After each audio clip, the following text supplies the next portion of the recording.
Hello दोस्तों, स्वागत है एक बार फिर से आप सभी का आपके अपने चैनल एडुटेनमेंट पर।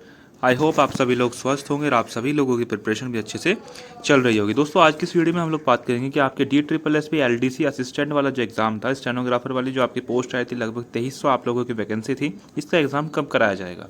हालांकि इन वैकेंसी को बढ़ा दिया गया था। मैंने आप लोगों को एक नोटिस भी दिखाया था कि जिसमें आपकी LDC की जो वैकेंसीज हैं उनको लगभग 700 बढ़ा दिया गया था, और जो आपकी स्टेनोग्राफर की जो वैकेंसीज हैं उनको 20 जो था एनहेंस कर दिया गया था। यानी कि आपकी 143 थी स्टार्टिंग में स्टेनोग्राफर की वैकेंसी, उनको बढ़ाकर जो 163 कर दिया था। और ये भी लगभग 1672 थी आई थिंक, और उनको बढ़ाकर 2300 कुछ जो है उनको कर दिया गया था। तो आज की इस वीडियो में हम लोग बात करेंगे कि आपके एग्जाम होने के कब तक के चांसेस हैं। देखिए दोस्तों, DSSS के जो सारे एग्जाम्स होते हैं, यानी कि खासकर मैं प्री की बात कर रहा हूँ, जो टीयर 1 जो इनके एग्जाम होते हैं वो खासकर TCS की लैब में होते हैं, यानी कि TCS जो है इनको कंडक्ट कराता है।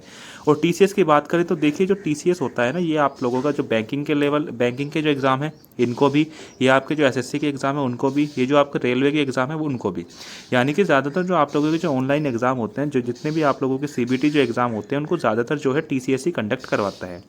अब बात करते हैं कि आपकी जो स्लॉट बुकिंग की जो मैंने आप लोगों के लिए बात कही थी उसके बारे में थोड़ी सी चर्चा करते हैं। देखिए दोस्तों, आपका सितंबर में तो आप लोगों का कोई भी एग्ज़ाम नहीं कराया जा रहा है, क्योंकि आपका CGL का जो एग्ज़ाम वो लगा हुआ है, ठीक है।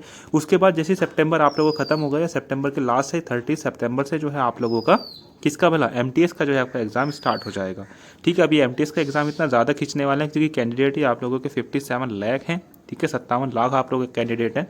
तो ये एग्ज़ाम जो है बहुत लंबा खींचेगा, और ये खिंचता जो है आप लोगों का 14 नवंबर तक चलेगा। तो 30 सितंबर से 14 नवंबर तक आप लोगों का चलेगा। और इसके बीच में जो है DSSS इन एग्ज़ाम को नहीं करा सकती, क्योंकि कैंडिडेट ज़्यादा हैं। अगर 5-10 हज़ार की बात होती तो DSSS करा लेती, क्योंकि ऐसा तो है नहीं कि हर दिन जो है आप लोगों का MTS का एग्ज़ाम होगा, ठीक है ना। तो DSSS को करा सकती थी। और वैसे भी देखो, TCS जो है आपकी एक प्राइवेट पेस जो है एक कंपनी है, तो ऑब्वियस सी बात है कि संडे को तो एग्ज़ाम आप लोगों का होता ही नहीं है। आप भी जानते हैं कि SSC में भी आप लोगों के संडे को एग्ज़ाम नहीं कराए जाते हैं। तो वही है कि आपका 5 डेज़ जो है आप लोगों के एग्ज़ाम चलते रहेंगे TCS की लैब में। अब मैं बात करता हूँ एग्ज़ाम डेट की। देखिए, अक्टूबर में आप लोगों के चांसेस बहुत कम लग रहे हैं, क्योंकि DSSS का ऐसा है ना कि आप लोगों के जो पिछले महीने, मतलब अगर आपको सितंबर में कोई एग्ज़ाम होना होता है तो अगस्त के मिड तक जो है कुछ ना कुछ नोटिफिकेशन आप लोगों को देखने को मिल जाता है, लेकिन ऐसा अभी तक नहीं हुआ है।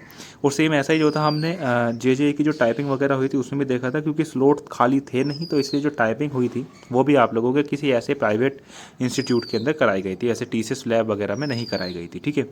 तो अब आप लोगों के कब तक चांसेस बन रहे हैं, तो अब आप लोगों के दोस्तों नवंबर में आप लोगों के चांसेस बन रहे हैं, क्योंकि नवंबर में आप लोगों का जो है 14 नवंबर तक आप लोगों का जो है ये MTS का चलेगा।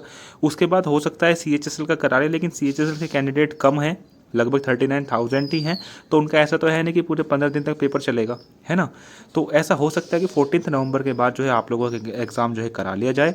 और दिसंबर की बात करते हैं तो दिसंबर में ऐसा अब तक मतलब बहुत कम देखा गया है कि DSSS भी एग्ज़ाम कंडक्ट कराता है, यानी दिसंबर से पहले ही वो इसको कराने की कोशिश करेंगे DSSS भी, ठीक है। आई होप आप सभी लोगों को ये सारी चीज़ क्लियर हो गई होंगी। तो नवंबर को मान के, मिड नवंबर को मान के जो है अपनी तैयारी स्टार्ट कर दीजिए, जिसने स्टार्ट नहीं करी है, ठीक है। बाकी मॉक टेस्ट वगैरह लगाते रहिए, क्योंकि मॉक टेस्ट ही आप लोगों को क्या कहते हैं ना, वो पथ प्रदर्शित करेंगे, ठीक है। तो वही वाली बात है कि मॉक टेस्ट पर ज़्यादा से ज़्यादा ध्यान दीजिए। और बस फिलहाल के लिए इतना ही। आई होप आप सभी लोगों को ये सारी चीज़ें क्लियर हुई होंगी। तो इस वीडियो को ज़्यादा से ज़्यादा शेयर कीजिएगा, वीडियो को लाइक करना और चैनल को सब्सक्राइब करके ज़रूर जाइएगा। चलिए जी, धन्यवाद।